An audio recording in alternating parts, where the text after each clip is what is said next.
Hello bachchon, let's see this question. The question says if mass of earth decreased by 25% and its radius increased by 50%, then acceleration due to gravity at its surface decreases by nearly. हमें दे रखा है question में कि अर्थ का मास जो है वो 25% decrease हो गया है, उसकी रेडियस 50 हुई है और एक्सेलरेशन ड्यू टू ग्रेविटी कितना इंक्रीज होगा परसेंटेज में हमें बताना है। हमें दे रखा है कि मास जो है वो 25% डिक्रीज हो गया है,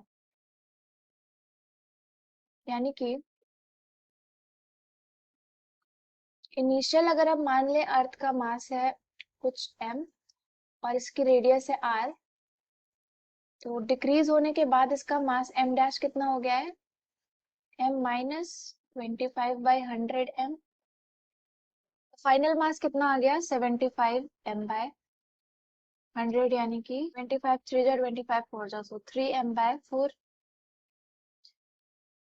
दे रखा है। रेडियस जो है वो इंक्रीज हुआ है 50% से, सो r डैश कितना हो गया r plus 50/100r, so it is 3/2r।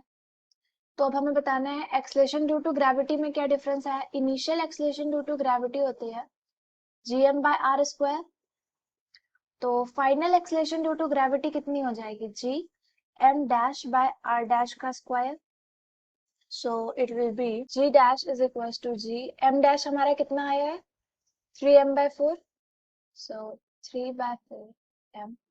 r dash का स्क्वायर, r डैश कितना आया है 3/2r, तो इसको भी पुट किया, so 3/2r का whole square, this is 3gm/4 cross 4/9r²। 4 से 4 कैंसिल, 3 3 तो g डैश हमारा कितना आ गया g/3, gm/r² इनिशियल के बराबर है तो g/3 के बराबर आ गया। तो हमें बताना है डिक्रीज कितने का हुआ, so g minus g/3 into 100 percentage decrease निकालने के लिए, तो ये कितना आ जाएगा 2g/3 इंटू 100, सो 200/3, तो ये कितना आ गया अप्रोक्सीमेटली 67%। तो एक्सलेशन ड्यू टू ग्रेविटी हमारी कितने से डिक्रीज हुई है 67% डिक्रीज हुई है, so second option is correct. तो इस क्वेश्चन का की कॉन्सेप्ट यही था